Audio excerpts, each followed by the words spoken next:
If you have never seen a man who is madly in love with his wife, then you have not met Clinton. He followed his wife everywhere, from the kitchen to the bathroom, just to disturb her peace, all in the name of love. When Olama is cooking, Clinton must show up, either to test for salt or to grab her from behind and whisper, "A sweet woman like you no buy me." Then, nobody fits. He made their marriage look like a honeymoon that refused to end. But one innocent mistake from his wife almost tore their perfect heaven apart. Before the world knew Clinton as the charming, beautiful, successful businessman, before the flashy cars, the designer suits, and the endless business trips, there was a version of him that only one woman knew. A version that smelled of sweat, frustration, and unfulfilled dreams. Clinton was just an ordinary young man from a small town hustling his way through life with nothing but ideas and hope. He had the kind of face that carried silent ambition, but his pockets told a different story. Most days, he had to choose between eating lunch and saving transport fare for the next day. But in the middle of all his confusion, God placed one woman in his life. Olama wasn't just beautiful. The way she talked had the way of calming every storm. She had eyes that could see potentials where others saw failure. And somehow she saw something great in Clinton that even he didn't see in himself. Their love story didn't start with flowers or candlelight dinners. It started a struggle. Two young hearts building castles with faith instead of bricks. Clinton met Olama at a local phone shop where he was managing to make ends meet. Most days he was covered in dust, sweat, and dreams. Olama was a very good customer, and so they always talked. One day, when he was counting coins to buy lunch, she looked at him and said, "Clinton, don't worry. This is not where your story ends." Those words stuck to his heart like super glue. From friends, they became lovers. From lovers, they became partners in prayers and pain. Olama stood by Clinton through his darkest seasons. When his business collapsed because his supplier ran away with his little savings, she was there. When people mocked her and said, "Now this one you say you go marry?" She didn't flinch. She only replied, "You people are seeing who he is now. I am seeing who he is becoming." Sometimes, Clinton felt unworthy of her love. He would sit alone whispering, "God, why did you give me a woman like this when I have nothing to offer?" Olama wasn't after money. She was simply after purpose. There were nights they prayed together, asking God to change their story. Then, one day, life decided to reward their patience. A friend connected Clinton to a trader in Lagos who needed someone trustworthy to help clear some goods from the ports. Clinton grabbed the opportunity, walked like a lion, and impressed everyone with his honesty. That connection became his ladder. Within a year, he started importing small gadgets, phones, accessories, and rechargeable lamps. Little by little, things began to change. He moved from trekking to work to taking a bus. Then finally, he bought his first Tokumbo car. When he drove into Olama's compound that day honking joyfully, she came out and burst into tears. "You see," she said between sobs, "didn't I tell you God would do it?" Clinton couldn't hold back his tears either. He hugged her tightly and whispered, "If I ever forget what you did for me, may my God punish me." From that day, his vow to her became sacred. He would tell anyone who cared to listen. Olama didn't marry money. She married a vision. And now that the vision has paid off, she must enjoy it, whether the devil likes it or yes. He bought her clothes she never thought she could own. He opened a hair business for her so she could have her own money. When Olama gave birth to the first child, he became a full-time house clown. He couldn't stop kissing the baby's cheeks or dancing around the house like a man who had just won a lottery. Even when the baby cried at night, he would wake up first, run to the cot and carry the baby because he didn't want his queen to do it alone. He was such an intentional husband and a present father. Then, just as the excitement of baby number one was settling, Olama was pregnant again. When she told Clinton, he dropped the spoon of rice he was eating and shouted, "Ah, wait. You mean another one is already on the way?" Olama laughed till she had tears in her eyes. "Yes now, and all thanks to you. You no go ever allow me rest. Shebi your eyes don't clear now." Clinton couldn't hide his shock, but neither could he hide his joy. This one don't pass Irish twins, so let me just call it express delivery. They laughed, but deep down he was also worried. Olama had barely recovered from her first childbirth, and now another baby was already forming. The next few months were tougher than they expected. Olama was running her business, taking care of a crawling baby and carrying another pregnancy all at once. There were days Clinton would come home and find her dozing on the couch tired and baby milk spilled beside her. He would quietly lift the baby, clean up the mess and just sit beside her, staring at her tired but still beautiful face. Sometimes she would wake up and murmur, "Clinton, I am sorry. I was just..." And he will hush her. "Shh, don't ever apologize for this. Putting you through this journey where your body hadn't fully recovered is another stress." When the second baby arrived, Clinton was over the moon. He couldn't stop thanking God.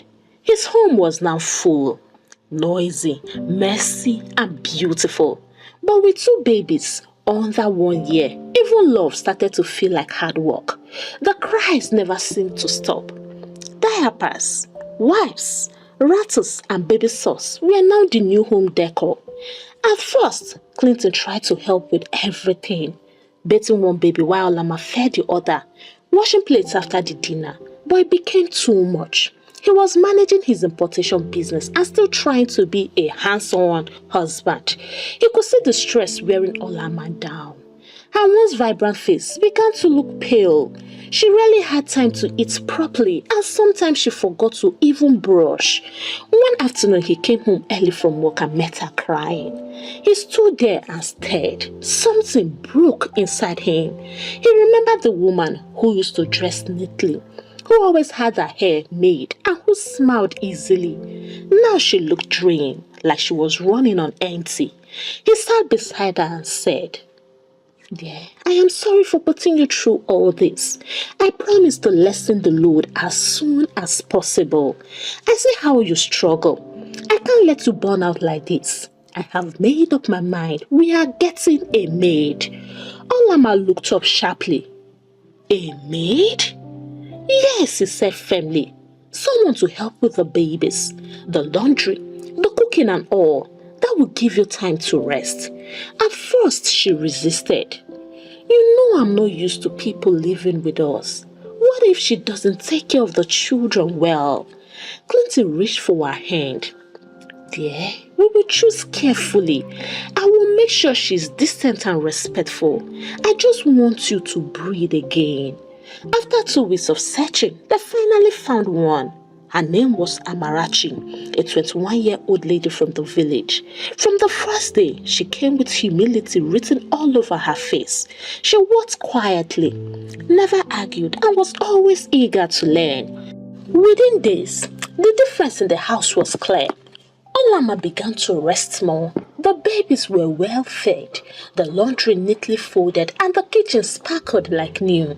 Clinton noticed that his wife's laughter returned. Her glow came back.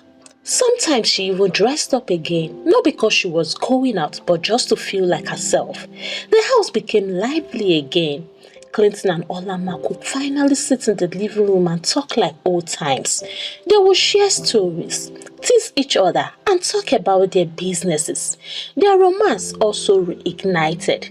Whenever Olama was in the kitchen cooking, Clinton would stroll in quietly and wrap his arms around her waist from behind. She would jump up playfully. "Clinton, you will burn me one day, oh." He would laugh and whisper, "If you don't like it, then stop looking beautiful." Then she would turn around, pretend to frown, and both would burst into laughter. Their love felt new again. Sweet, spicy, and beautiful. Even Amara sometimes smiled shyly when she saw how much they adored each other. Everything was perfect. By the time their babies turned 1 and 2, the house had become a small kingdom of joy. Everywhere you turned, there was either laughter or music. Clinton made a personal rule for himself never to let a day end without making his wife laugh. Sometimes he would come back from work, drop his laptop back, and sneak into the kitchen like a mischievous teenager. Olama would be there stirring the soup focused. Clinton would tiptoe and do what he knows how best to do. She would squeal and slap his arm playfully. Dear, how many times will I warn you to stop sneaking into my kitchen like a rat? I am sorry, my love. Forgive this your coconut head husband, he will reply. Sometimes after dinner, Clinton will sit in the living room, his two sons scattering everywhere. He will say, see these two Irish twins, so one day they will grow up and start chasing girls, but no girl will ever find past their mama. And Olama will shake her head laughing. Flatterer, you and this your sweet mouth. That was how you deceived me years ago. It wasn't deception, my love, he would say, stretching his legs. It was prophecy. Their marriage was such a good one to emulate. They treated the maid very well. Clinton would never eat without asking if Amara had eaten, and anywhere they went, she was with them instead of being alone in the house. To Clinton, that house was a small version of heaven, and he meant it when he said he would do anything to keep it that way. He watched Olama blossom into the woman he always dreamed she would become. Her hair business was doing so well. She now had 2 assistants and had started ushering from Vietnam. Her confidence grew every day, and Clinton was so proud. Sometimes, when those apropos people want to corrupt his minds on the danger of having a successful wife, he will school them by saying, it is my pride that she's succeeding. She's addressed as Mrs. Clinton, not Mrs. Ajidua. Do you know how many people admired me for taking care of my wife? And come on now, have you seen where that woman is praying for me? It is always from her soul. Let me just tell you straight up. If your wife shines, your house will never be dark. If the apropos people teased further, Clinton, you don't move for woman hand though. Oh, he will respond proudly. If loving my wife makes me one, then I love that title.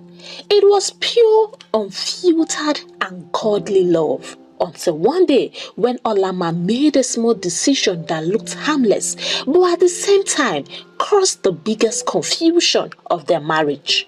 One Saturday morning, Clinton had gone to the car wash while Olama was arranging her wardrobe.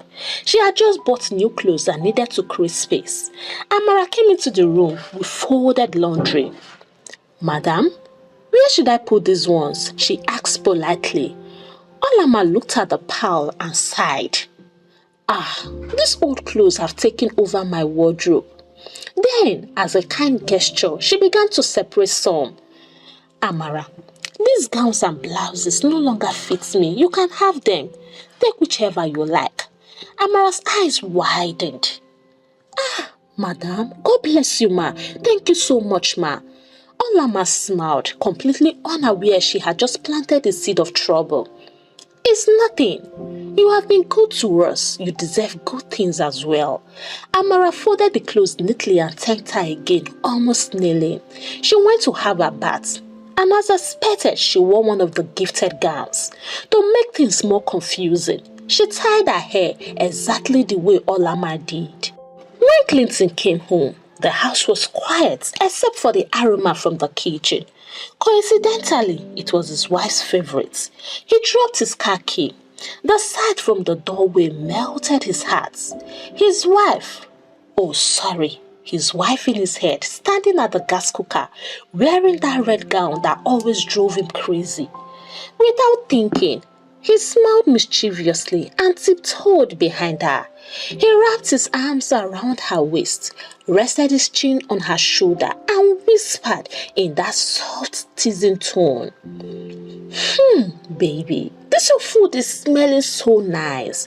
Before Amara could react, his hand had already playfully tapped her backside, the usual husband and wife joke. But instead of laughter, there was a loud gasp. Jesus! Oga! Clinton froze. He turned and his heart dropped. It wasn't Olama, it was Amara the maid. Both of them stood in shock. For a few seconds, nobody spoke. Then, like a scene from a slow motion movie, the kitchen door opened and Olama walked in. She stared, confused, trying to understand what she was seeing. Clinton's brain was shouting, "Say something," but his tongue refused to obey. The silence was so heavy. Then Clinton found his voice after a few minutes, small, shaking, and broken. "Olama, it's not what you think." Amara immediately knelt down, tears spilling down her cheeks. "Madam, please forgive me. I didn't do anything. Oga thought it was you." Clinton took a step forward, his hands trembling. "Baby, listen to me, please. I swore on everything I hold sacred. It was a mistake."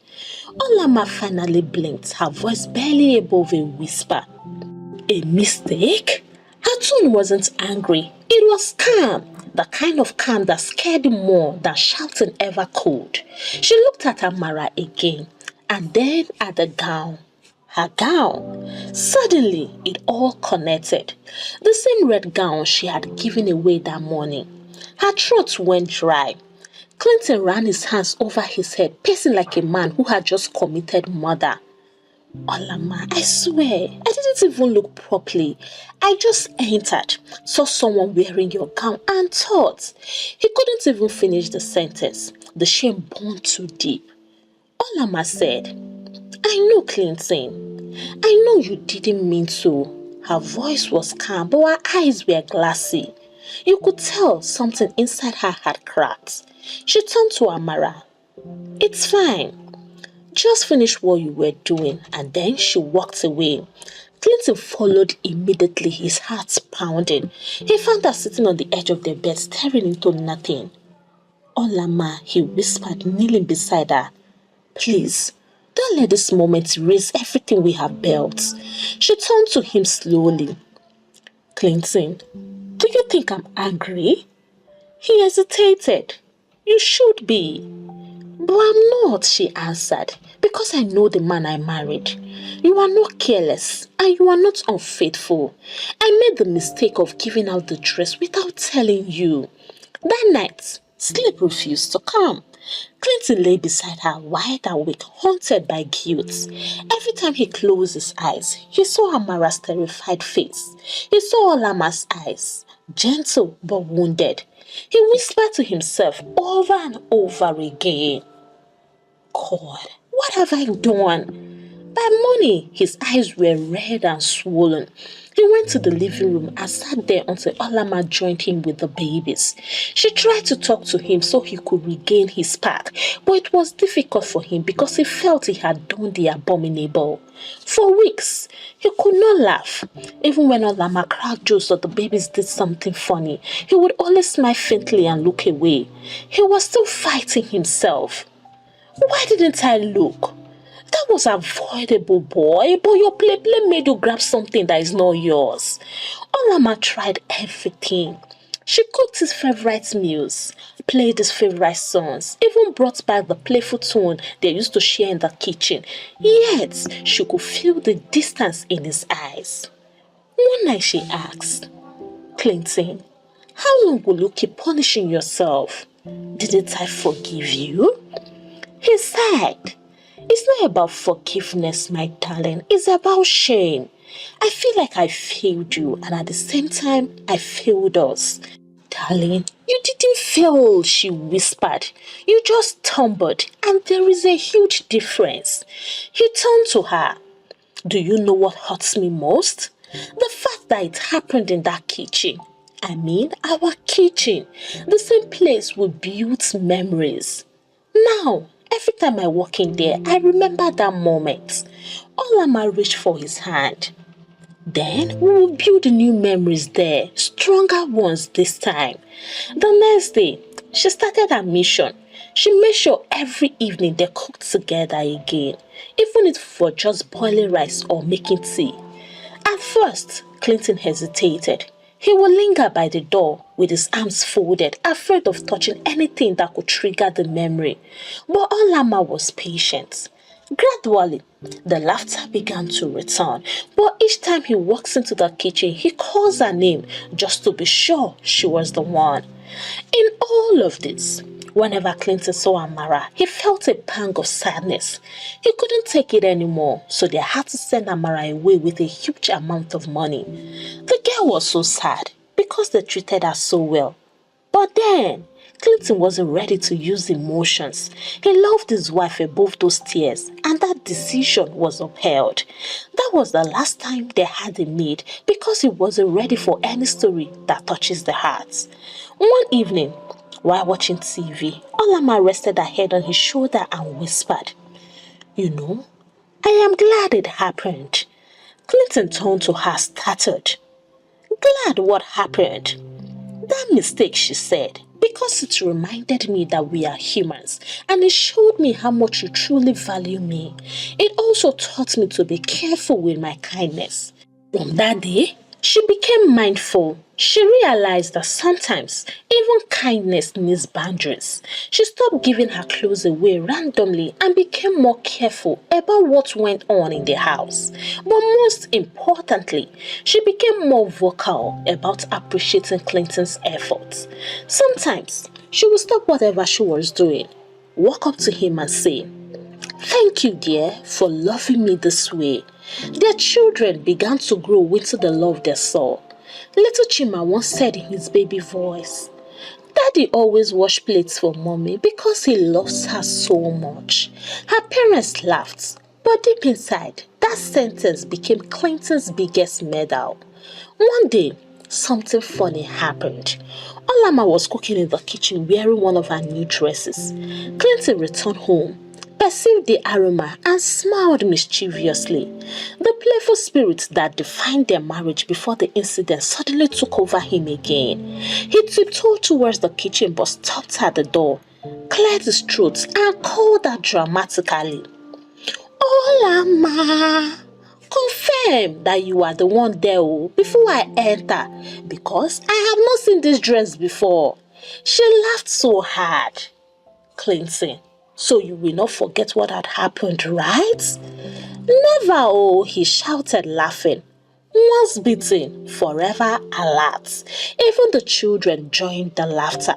She looked at him, the same man who once had nothing but dreams and dusty shoes.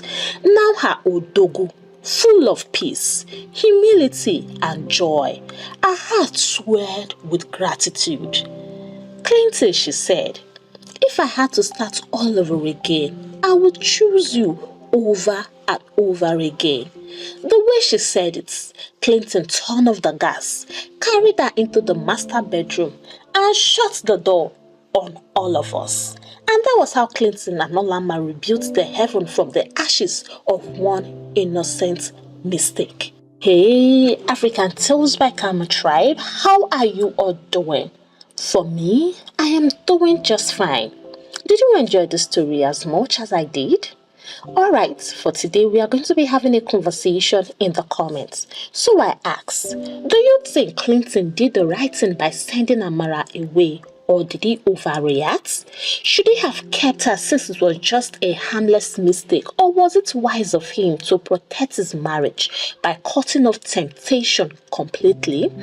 If you were in his shoes, would you have handled it differently? Drop your thoughts with me in the comments, as I will be so glad to read from you, and I promise I'll be responding to everyone as I always did. Kindly give the story a thumbs up, share out to your loved ones, and if you have not subscribed to this channel, come on, what are you waiting for? Punch that subscribe button so that you can join the Karma tribe. And until I bring the next interesting story your way, it is a goodbye from here, and God bless you.